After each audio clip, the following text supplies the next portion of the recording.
There's a better look. Mo, he really wanted that AW tungsten that polyball. There's a fish down there. Let's see if I can get him to come and grab it. This is gonna be a cluster because I'm just hanging on to my camera. All right, we'll do this. Hey everybody, it's Jay of All Blue Jays Outdoors. Hope you guys have been doing awesome. Out here ice fishing on a local lake. I haven't been to in probably about 2 years. This lake used to be really good. I think it got overfished a couple years ago. But yeah, just out here doing some pan fishing. Just got set up, drilled one hole where I normally sit and the fish are stacked in here. So let's get the shanty up because it is kind of windy. I want to make sure the audio is good. But let me show you guys where I'm sitting and what we're doing. So hang on. All right, I hope the lighting's okay. I have the camera on my tripod now because my other mount messed up. I busted it, so hopefully the lighting is okay for you guys. But yeah, I'm just out here on this little local lake. Like I said, I haven't fished here in probably, I don't know, maybe 2 years. First moved out here probably 5 or 6 years ago. I found this spot in about 18 foot of water. And this inside turn, I'll show you guys here in my Navionics app, just where I'm sitting. But first hole I drilled on the exact spot with that Navionics app, and there's just, I mean, there's tons of fish in here. There's so many fish in here that they're actually bumping into my camera cord. It's kind of funny actually, but might end up trying to keep a few. I did catch one, decent size one, maybe about 8 inches or so. But yeah, like I said, I haven't been out here in 2 years. Don't really have super high expectations. This used to be a really good spot, but I think like a lot of places around here got overfished. So it's been a little touch and go. Oh man, that was a nice fish. It's been a touch and go over the years, but yeah, let's see if we can't make a video for you guys. Where'd my teardrop go? There it is. That's a decent fish. Let's see if we can't get him to cooperate. It's always funny how your tungsten, your tail's the wrong direction for the fish you want it to hit. Come on, spin around. Say eat it head first. Come on. Eat it the right way. Tail first. I gotta eat tail first. Come on, you're looking at it. I see you. There, got him. Of course, the little one. Figures. So yeah, that's this little one that's down there. It's probably the smallest one I've caught yet. So, but yeah, still using the AW tungsten. This is a number 4. This is in that purple and orange color with that purple or that pink polyball that I like from Clam, and I got it coated in the lure lipstick waxworm gel formula. There's one big one down there. I want to see if I can't catch him for you guys real quick. I like to adjust the camera and just make sure you guys can see everything because I had to use my tripod. Let's see if I can't get this fish to bite. This is a keeper, it looks like. Oh, he wanted it. He hit it as soon as it dropped past him. Yeah, this is why I brought the shanty. It sounds like it's snowing out.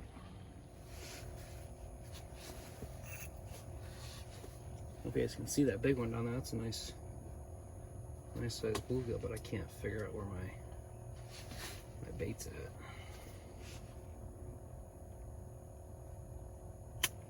Oh, there it is. Good from the camera just to.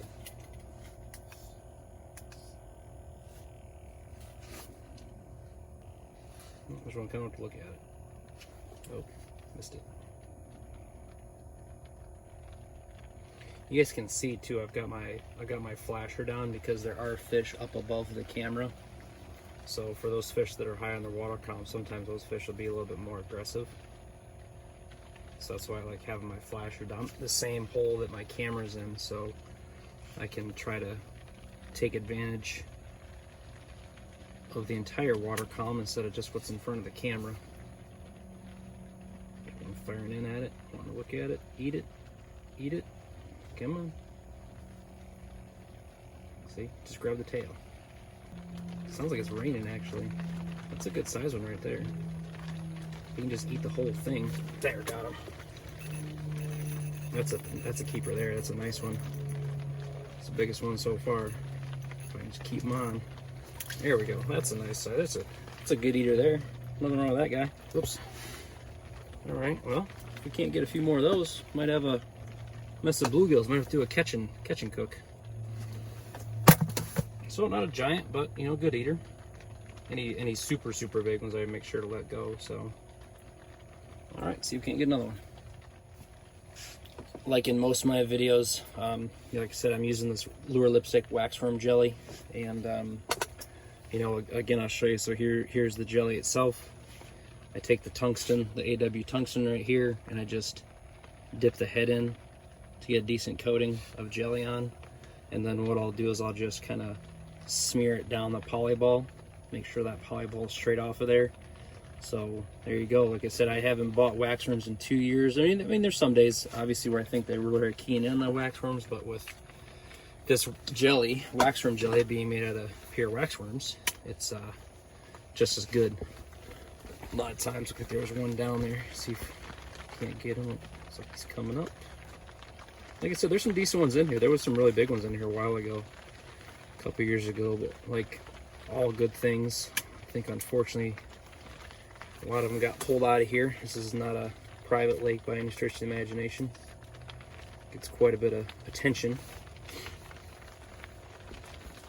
Yeah, that doesn't look like a bad one. There's so many fish down there. You guys can see the camera moving. It's kind of funny. They're hitting the camera cord. Keep hitting the camera. There, now hit it. Eat that.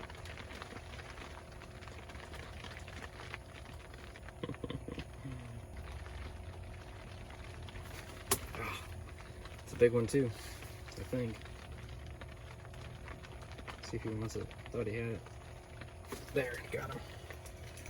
It's not a bad one. Might be another keeper. Feels like it. Maybe the bigger ones are biting. Yeah, it's not a bad one. Nothing wrong with him. Not giant, but maybe we'll have to keep some. I haven't had a good mess of bluegills in a while. Another one down there. Again, the really big ones, I make sure I let those guys go for breeders. So it doesn't hurt to keep a couple of these 8-inchers every once in a while, I guess.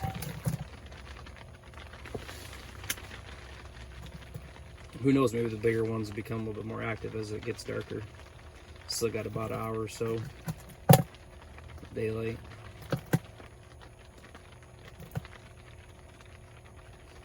I'm not moving the camera. That's the fish. There's so many fish down there. They're hitting that camera cord.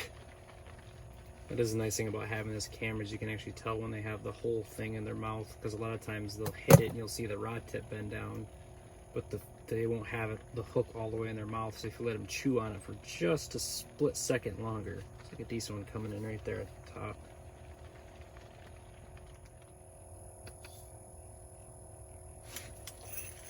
There we go.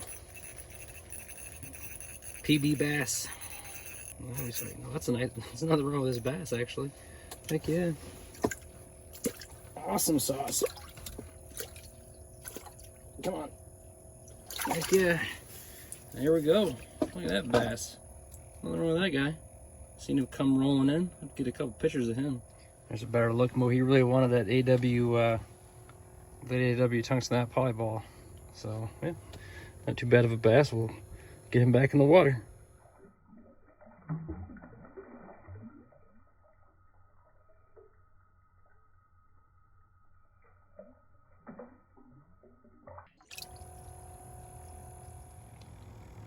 Okay, so I just moved Lily. Like right there is like 18 feet, and it was probably kind of blurry, and here it's 12, and I just dropped down first drop and caught this bass.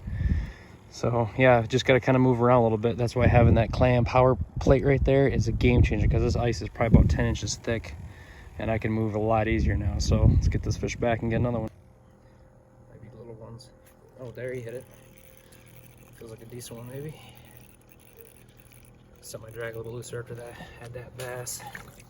Yeah, he's a little guy. How in the world did I snag him? What in the world? Must have been down there chasing it.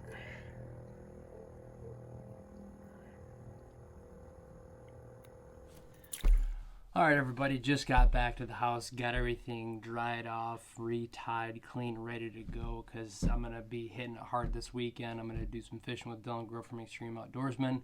So yeah, like I mentioned earlier in this video, I haven't been back to this lake in about 2 years. It's really interesting actually, because this is really the latest in the year I ice fish, because normally I'm in full maple syrup prep mode. So I'm kind of torn. Half of me is excited because I get to ice fish longer, but the other half of me is torn because I wish I was getting ready for maple syrup season. But anyway, one thing I mentioned in the video on the ice was the Navionics app. So as you guys can see, I've got a little marker there on this inside turn. And when you're actually getting close to that spot on the Navionics app, a little red arrow will show up. But I can actually show you, I've got this thing marked in about 18 foot of water. And guys, I walked right to that spot, drilled a hole. It was 18 foot deep, and it was just stacked with fish, like you guys saw earlier. Now, this fish did move after I caught that bigger bass. They must have transitioned and went somewhere else. I did find a few up shallower. But guys, this Navionics app, especially ice fishing, if you don't get the time to prep, like drive around in the fall, look for the weed beds, look for the drop-offs, this Navionics app is absolutely a game changer for me. Been using it for a couple of years, and no one really fishes this spot. It's a really hard inside turn. People fish the opposite side inside turn, and there's fish all over the lake, right? Like, I'm not just going to sit here and say they're there, but the best I've done is there. But I need to do a little bit of exploring. I'm going to go back out there tomorrow morning, maybe get out there super early, try to get on a crappie bite. But like I said, maybe fishing with Dylan this weekend, so super excited to get out and do that. So hope you guys enjoyed this video. Hope you guys learned some tips and tricks on how to use that Navionics app.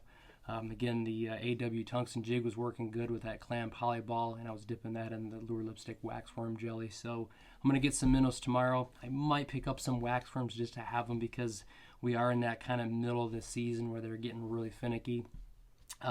So I might pick up some waxworms. We'll see, just to have them, just as an option. But hopefully I can keep some bluegills. I threw the ones back I caught today. I was going to keep some, but I threw them all back, because hopefully I'll get on some more this weekend with Dylan. But really do appreciate you guys watching this video. If you hadn't already, please subscribe to the channel. Make sure you hit the thumbs up. And leave a comment if you guys like this kind of content. Let me know what other kind of stuff you guys want to see. It really helps to drive this content through the algorithm. We're teetering right there at like 650 followers. Trying to get to my first 1,000 followers hopefully before this spring. So I do definitely appreciate your guys' support. But remember, the easiest way to change your attitude is by showing gratitude. Thanks, and we'll catch you in the water next time.